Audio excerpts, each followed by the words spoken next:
गाड़ी सभी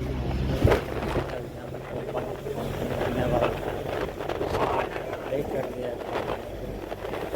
मयारी रोड, पटना रोड,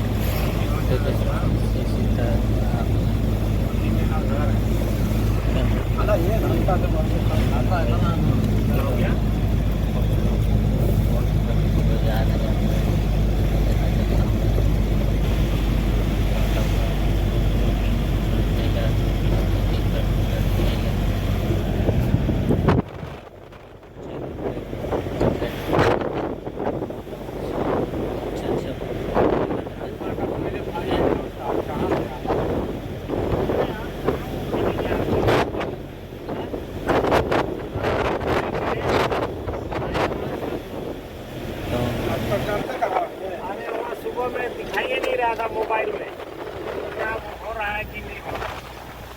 7 बजे काटा, गाड़ी काटा आपको 7:30 बजे। 8 बजे नहीं, 8 बजे 8 बजे के बाद काटा, तुरंत काटा है। अरे वो सुना, गाड़ी कटल था तो हम नाश्ता कर रहे थे। 10 मिनट नाश्ता करके बोला, वहाँ से उठ के आज देखते 5 बजे खाने गया। हमको मोबाइल में दिखाई ही नहीं रहा प्रोग्राम। हमको मोटका बोला हरिंदर से, फिर जरा आपका फैन अभी कट गया है गाड़ी।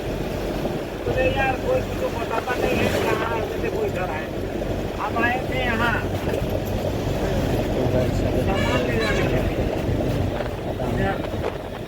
ऊपर चौक। फोन किया, बोला जाइए सामान ला दीजिए, जो वेल्डिंग करा रहा है उसको लगाए। बस नहीं ना।